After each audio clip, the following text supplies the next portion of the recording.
Number 5, don't forget to listen, but do remain coachable and in the moment. Don't forget to listen. All right, let me tell you another story. This is so embarrassing. Okay, so I went into this audition. I did this 3 times before it finally sunk in. So first I went into this audition, and it was for one of those sort of, I don't know, like you see all these people all the time talking about things in the news, and maybe it's a TV show where there's 2 really cool people and they're telling you what's on, you know, like E! And all those things, right? Gossip in the news and talking about celebrities. And they had me in the callback and kept asking me to do something 3 or 4 times. He kept actually giving me a line reading, actually. A line reading is when I tell you to say it like this. I want you to say, "Hi, Miss Dawnnie, how are you?" And I keep saying, "Hi, Miss Dawnnie, how are you?" I don't know, that's a bad example. But the point is, listen. If you're given a direction from the person who you are auditioning for, do it. Take it in and do it. Here's the more embarrassing one. So, on television sets, things move around. They don't stay where they were yesterday. They are, let's say that this is my set right now behind me, and back there is where the coffee is. And I did this is why I'm saying coffee. And you're used to walking that way because this is your 3rd day on the TV show and you're going back there to get the coffee, all right? I did this. So I'm in my trailer, I'm going over my sides all day, and I go to the set, and there's a huge sign that says, "Recording now." And had I just stopped to hear what was going on and listened, I would have heard that off in the not too far distance was a very quiet scene being done by the star and her granddaughter. And they were talking very softly. I didn't hear it. I came in and I'm just focused on getting my coffee. And I pointed to a guy across the room and I was like, "Yeah." Totally silent, right? Which is why I didn't speak just now. He's like, "Yeah." So I zoomed right past where I had known that that's where the coffee is. I'm gonna go get it. And I hear this. "Who moved my backdrop?" That's the God mic. That's called the God mic. When you hear the microphone from the sky, it was the director. Because I didn't listen to see if there was anything going on in the room, I had walked behind the backdrop, and it was a curtain, and it made it move.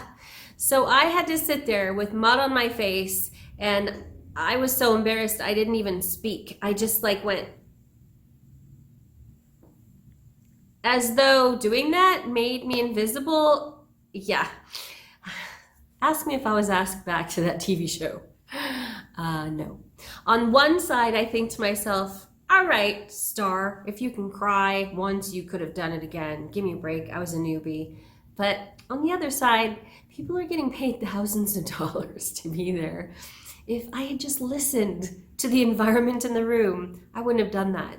What I really wish I would have done is said, "Oh, I'm sorry, the member of your crew told me to cross this way. So sorry." But I didn't want to throw him under the bus, so to speak. The other thing is, on set or in a play, if you're not listening, it's going to throw everyone off.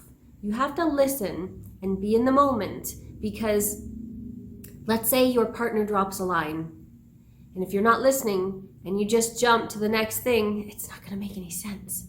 But if you listen really carefully and you think, okay, they dropped that line, this is where we're going to go, that's where the third eye comes in. The third eye is sort of watching you fix it while you, the character, are staying true to the work and in the moment, and you're staying in character. And if you're listening and you're playing like a team, oh, that is such a great feeling when you get back on track.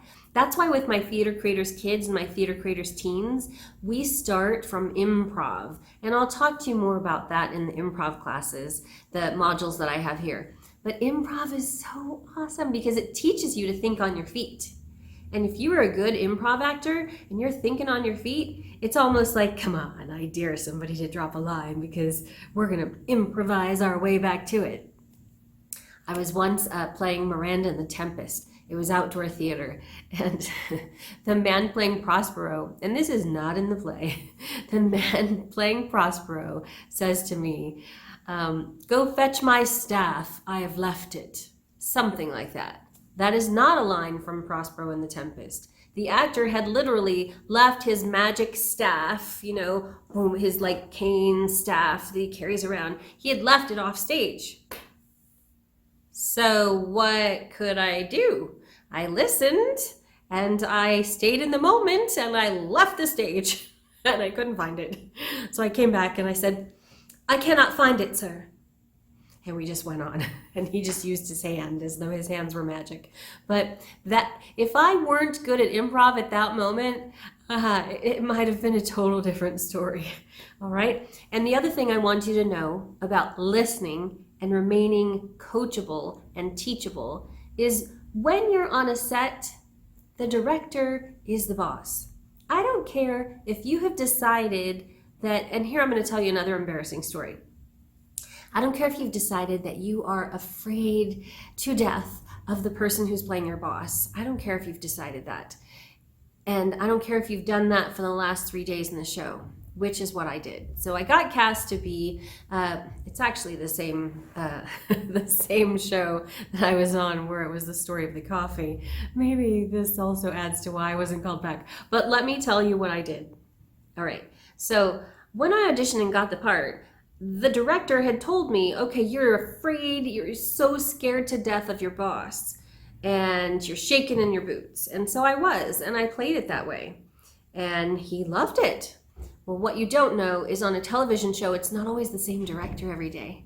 So the next time I went in, the next director was like, why are you shaking in your boots? What are you doing? You've been working here for years. Just do your job. But it was so ingrained in my habit that I couldn't break the habit. You have to remain coachable, because if your director tells you to do something other than what you've already planned, you have to be able to take that in and do it and make it part of the work. So he literally came and grabbed me by the shoulders and moved me to where he wanted me to be and sort of redirected me in the moment. And then I got it. And then I took it in and I did what he had said.